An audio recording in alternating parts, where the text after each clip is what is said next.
Toutes les images qui vont être présentées maintenant n'ont pas été générées par des réseaux neuronaux et n'ont pas été créées dans des studios hollywoodiens.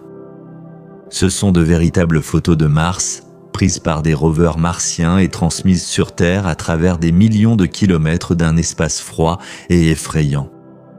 Pratiquement chaque détail ici est réel. De la poussière à l'horizon jusqu'aux pierres sous les roues des robots, ce que vous voyez n'est pas une illusion, mais l'aspect réel d'une autre planète. Les endroits les plus extrêmes de Mars. Mars n'est pas simplement une planète désertique. À sa surface se trouvent les structures géologiques les plus gigantesques de tout le système solaire. Beaucoup d'entre elles sont si énormes qu'il n'existe tout simplement rien de comparable sur Terre. Sur Mars se trouve la plus haute montagne de toutes les planètes que nous connaissons. Son nom est Olympe. La hauteur de ce volcan atteint environ 21 km. À titre de comparaison, la hauteur de l'Everest est un peu inférieure à 9 km. Cela signifie que le volcan martien est presque 3 fois plus haut que l'Everest. Mais sa taille à la base est encore plus impressionnante. Le diamètre de la base de l'Olympe est d'environ 600 km. C'est à peu près la distance entre Paris et Berlin. La raison de ces dimensions incroyables réside dans les conditions mêmes de la planète. Sur Mars, la gravité est presque 3 fois plus faible que sur Terre. Et il n'y a pas de plaque tectonique. Sur Terre, les continents sont en mouvement constant. C'est pourquoi les volcans finissent par se déplacer et former des chaînes. Sur Mars, en revanche, la croûte est pratiquement immobile. Et un même volcan a pu entrer en éruption pendant des millions d'années au même endroit. Il a constamment grandi jusqu'à atteindre des dimensions gigantesques. Si l'Olympe est le point le plus élevé de Mars, alors la vallée de Mariner est l'un des canyons les plus grandioses de tout le système solaire. Ce gigantesque système de canyons mesure environ 4000 km de long. Pour se représenter cette échelle, la longueur de la France est d'environ 1000 km. Le canyon de Mars est 4 fois plus long. Si les vallées de Mariner se trouvaient sur Terre, elles s'étendraient du Portugal jusqu'à l'Oural. Sa profondeur atteint 7 km. C'est presque 2 fois plus profond que le célèbre Grand Canyon aux États-Unis. Certains scientifiques pensent que ce canyon est apparu à cause d'énormes failles dans la croûte martienne, lorsque la planète se refroidissait et se contractait. Mais les phénomènes les plus spectaculaires sur Mars ne se produisent pas à sa surface, mais dans son atmosphère. D'énormes tempêtes de poussière se forment sur la planète, pouvant englober la totalité de Mars. Oui, littéralement toute la planète. De telles tempêtes commencent par des tourbillons relativement petits. Mais à cause de l'atmosphère fine et de l'énorme quantité de poussière, elles s'intensifient rapidement. La lumière du soleil réchauffe la surface. L'air commence à s'élever et une puissante circulation se forme. La poussière s'élève de plus en plus haut. Et à un certain moment, la tempête commence à se propager sur toute la planète. Pendant de telles tempêtes, le ciel devient orange-rouge. La lumière du soleil atteint à peine la surface. La tempête recouvre tout. La visibilité tombe à quelques mètres. Parfois, de telles tempêtes peuvent durer des mois. L'une de ces tempêtes, en 2018, était si puissante qu'elle a complètement bloqué la lumière du soleil pour le rover Opportunity, qui a alors cessé de fonctionner définitivement. Vous vous posez sûrement la question suivante. Un humain peut-il survivre à une tempête de poussière sur Mars ? La réponse courte, oui, mais seulement avec une bonne combinaison spatiale. Et avec certains risques. À première vue, les tempêtes martiennes semblent catastrophiques. Lorsque ces tempêtes sont filmées par des sondes en orbite, on a l'impression que toute la planète est plongée dans un gigantesque nuage de poussière. Mais il y a une nuance importante. L'atmosphère de Mars est très ténue. Sa densité est environ 100 fois inférieure à celle de la Terre. C'est pourquoi, même si la vitesse du vent atteint 100 km/h, la pression de ce vent est bien plus faible que celle sur Terre. À titre de comparaison, sur Terre, un vent de 100 km/h peut briser des arbres et détruire des bâtiments. Sur Mars, un tel vent serait plutôt ressenti comme un vent fort et en rafale, accompagné de sable. En somme, une personne en combinaison spatiale lourde ne serait pas emportée. En fait, Mars est capable de se transformer en une gigantesque tempête de sable globale qui peut être observée même depuis l'orbite. Mais le problème est ailleurs. La poussière martienne est très fine et abrasive. Elle ressemble à une poudre microscopique. Pendant les tempêtes, elle peut se coincer dans les mécanismes des équipements, rayer la visière du casque et se déposer sur les panneaux solaires. C'est précisément pour cette raison qu'une tempête en 2018 a pratiquement mis hors service le rover Opportunity. La poussière a recouvert ses panneaux solaires et il a simplement cessé de recevoir de l'énergie. C'est pourquoi les scientifiques doivent de bien se préparer à de telles situations. Il est temps de retourner dans le passé et se rappeler comment ont commencé les recherches sur Mars. Des robots sur Mars. Des robots explorent actuellement Mars. Mais cela n'a pas toujours été le cas. Il y a seulement 60 ans, l'humanité ne savait absolument pas ce qui se cachait à la surface de cette planète. Nous ne voyions que des taches floues dans les télescopes et nous faisions des suppositions. Le premier engin à avoir atteint Mars avec succès fut la sonde spatiale Mariner 4. En 1965, il a survolé la planète et a transmis vers la Terre les premières photographies. Et ces images ont été un choc. Les scientifiques s'attendaient à voir des rivières, peut-être même de la végétation, mais à la place, un monde désertique criblé de cratères, rappelant un peu la Lune, est apparu devant eux. À ce moment-là, il semblait que Mars était une planète complètement morte. Mais les recherches ne faisaient donc que commencer. En 1976, pour la première fois de l'histoire, des engins spatiaux ont atterri sur Mars, Viking 1 et Viking 2. Leur objectif principal était audacieux, trouver la vie sur Mars. Chacun de ces engins menait des expériences chimiques directement dans le sol martien. Mais les résultats se sont révélés contradictoires. Certaines données laissaient entendre la possibilité de processus biologiques. D'autres les réfutaient complètement. Et le mystère de Mars n'en est devenu que plus profond. La véritable révolution a commencé en 1997 lorsque le petit robot Sojourner a atterri à la surface de la planète. Il était à peine de la taille d'un four à micro-ondes et il est devenu le premier rover martien de l'histoire. Malgré sa petite taille, ce robot a prouvé une chose très importante. On peut rouler sur Mars. Après cet événement, les missions sont devenues de plus en plus ambitieuses. Et en 2024, 2 légendaires rovers sont arrivés sur la planète. Les rovers Spirit et Opportunity. Chacun d'eux était conçu pour seulement 90 jours de fonctionnement.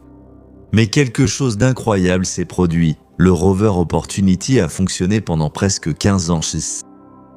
Pendant ce temps, il a parcouru plus de 45 km à la surface de Mars.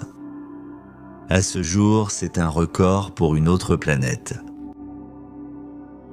C'est lui qui a découvert les premières preuves sérieuses que de l'eau liquide a existé sur Mars autrefois. Un autre destin attendait l'autre rover martien. Le rover Spirit a commencé son travail dans le cratère Gusev qui aurait pu être un ancien lac autrefois. Pendant plusieurs années, il a étudié les roches, photographié la surface et gravi des collines que personne n'avait jamais vues d'aussi près auparavant. C'est Spirit qui a découvert des minéraux qui ne se forment qu'au contact de l'eau. Ceci est devenu une autre preuve sérieuse que de l'eau liquide a réellement existé sur Mars dans le passé. Mais en 2009, il s'est passé ce qui suit. Pendant son déplacement, le rover s'est enlisé dans le sable mou. Les roues continuèrent de tourner, mais il ne pouvait plus sortir du piège. Les ingénieurs de la NASA ont essayé de le libérer pendant plusieurs mois, en contrôlant le robot à des centaines de millions de kilomètres de distance. Mais finalement, il est devenu évident, il ne pourrait plus s'en sortir. Les scientifiques ont alors décidé d'utiliser Spirit comme une station scientifique fixe. Il a continué à envoyer des données pendant encore environ 1 an. Mais ensuite, l'hiver martien est arrivé. La lumière du soleil est devenue trop faible. La batterie s'est déchargée et la connexion avec le robot a progressivement disparu. Le dernier signal de Spirit a été reçu. En 2010, c'est ainsi que s'est terminée la mission du robot, qui devait fonctionner pendant 3 mois, mais qui a finalement exploré Mars pendant plus de 6 ans. L'étape suivante a été un projet immense et bien plus complexe.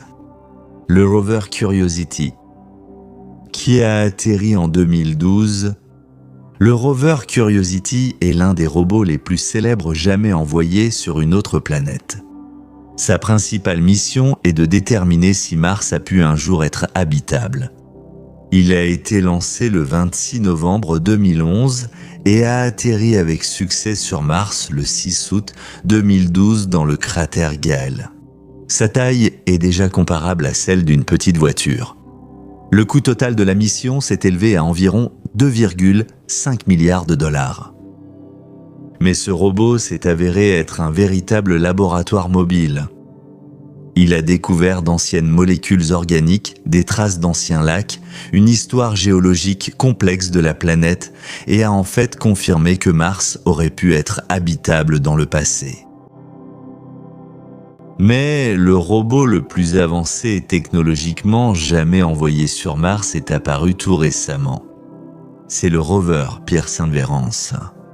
Il a atterri sur la planète en 2021 et est devenu l'une des machines les plus complexes jamais créées par l'humanité. Le coût de la mission s'est élevé à environ 2,7 milliards de dollars.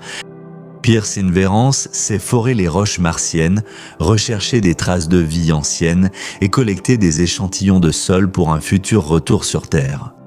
Mais il possède aussi une autre caractéristique unique. Récemment, le rover a reçu un nouveau système de navigation qui lui permettra de déterminer de manière autonome sa position à la surface de Mars, presque comme le GPS sur Terre. Cela accélère considérablement ses déplacements et rend l'exploration beaucoup plus efficace. En 2025, un autre événement s'est produit que l'on peut qualifier d'historique. Le rover Perseverance a effectué pour la première fois un trajet dont l'itinéraire avait été planifié par l'intelligence artificielle. C'est la première fois dans l'histoire qu'une intelligence artificielle aide à explorer une autre planète. En fait, cela signifie que les robots commencent à gagner de plus en plus d'autonomie.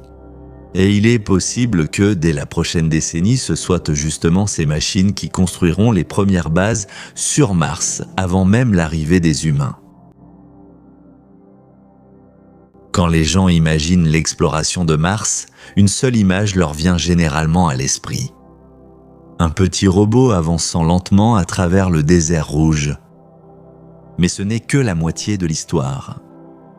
Des satellites et des vaisseaux autour de Mars.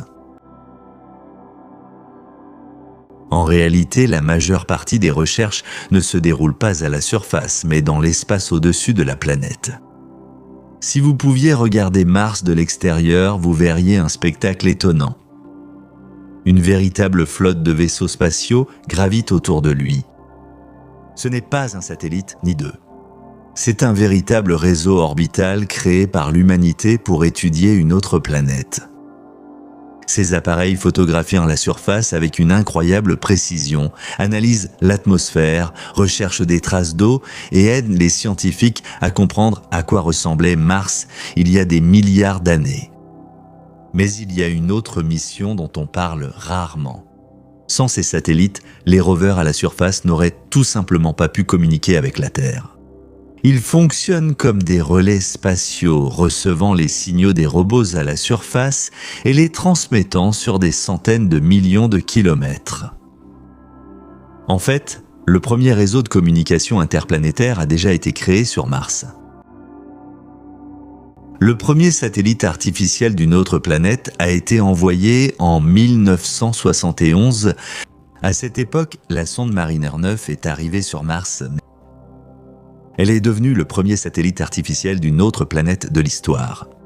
Mais lorsque l'appareil est entré en orbite, les scientifiques n'ont pas vu Mars, mais un immense nuage de poussière. La planète était complètement cachée par une tempête géante. La surface avait disparu de la vue. Les scientifiques ont dû attendre des semaines que la tempête se calme progressivement. Et lorsque la poussière est enfin retombée, les caméras ont transmis des images qui ont changé à jamais notre vision de Mars. D'énormes volcans, des canyons longs de plusieurs milliers de kilomètres et d'anciens lits de rivières. Pour la première fois, il est devenu évident que Mars avait autrefois été un monde complètement différent. Aujourd'hui, l'un des principaux observateurs de la planète est la sonde Mars Reconnaissance. Elle a été lancée le 12 août 2005 et est entrée en orbite autour de la planète le 10 mars 2006. L'objectif de la mission est d'observer Mars depuis l'orbite et de recueillir autant d'informations que possible sur la surface, l'atmosphère et le climat de la planète. Le MRO est équipé d'une série d'instruments scientifiques. Mais le principal d'entre eux est la caméra HiRISE à haute résolution. Elle est capable de distinguer des objets à la surface mesurant moins d'1 mètre. Grâce à cela, les scientifiques peuvent même étudier les traces laissées par le déplacement du rover martien. Des glissements de terrain ou des éboulements. En fait, les scientifiques peuvent observer la surface de la planète presque avec autant de détails que sur des images satellites de la Terre.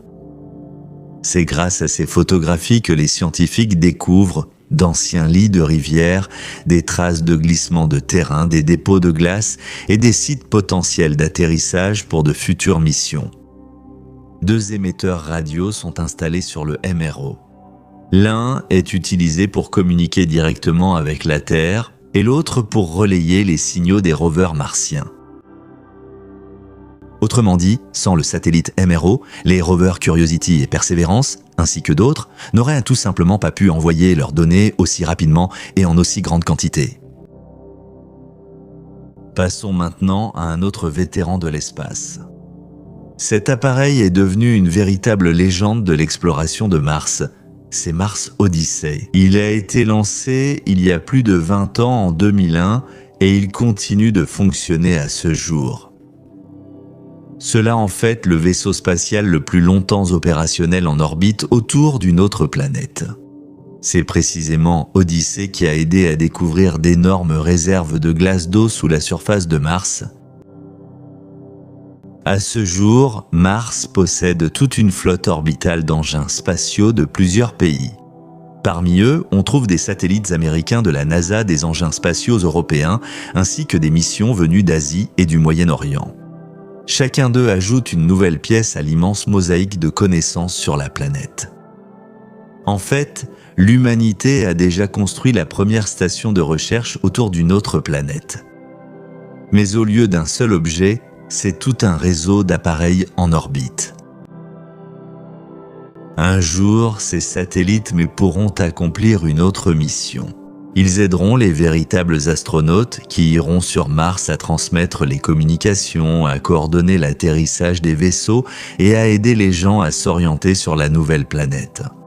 Et alors, la flotte d'appareils autour de Mars ne sera plus seulement un outil scientifique, mais la première infrastructure du futur, celle de la civilisation martienne à venir. Passons aux conclusions. Notre petit voyage sur Mars touche à sa fin. Si vous avez aimé explorer l'espace avec nous, n'oubliez pas de soutenir cette vidéo avec un like et un commentaire. C'est vraiment très important pour la chaîne et cela nous aidera à comprendre que vous aimez en apprendre davantage sur l'univers. Merci d'avoir passé ce moment avec la chaîne Hubble. Aujourd'hui, nous avons appris Mars est une mystérieuse planète rouge avec une atmosphère, des sables et des cratères, où le temps s'écoule un peu différemment que sur Terre. À sa surface, on trouve des traces d'anciens lacs, des minéraux et peut-être des signes de vie préservés depuis des milliards d'années. Les montagnes et les canyons martiens sont les géants de tout le système solaire qui impressionnent par leur dimension. La planète est étudiée par des robots, des premiers rovers Spirit et Opportunity, jusqu'aux explorateurs modernes comme Perseverance, qui ouvrent de nouveaux horizons à l'humanité. Des satellites artificiels martiens conçus pour la communication, la navigation, l'étude de Mars, ainsi que pour des images détaillées de la planète. Les technologies évoluent si rapidement que ce qui semblait autrefois impossible devient réalité. Le transport d'échantillons vers la Terre et les déplacements sur une autre planète. Et, qui sait, peut-être qu'à l'avenir, un voyage vers Mars deviendra aussi banal qu'un vol vers un autre pays. Mars demeure l'endroit le plus mystérieux et fascinant. C'est un champ d'énigmes, de découvertes et d'histoires incroyables. Et nous n'avons fait que commencer à dévoiler ses secrets. Pour vous, c'était la chaîne Hubble avec des actualités spatiales fraîches et des excursions dans les coins les plus étonnants de l'univers.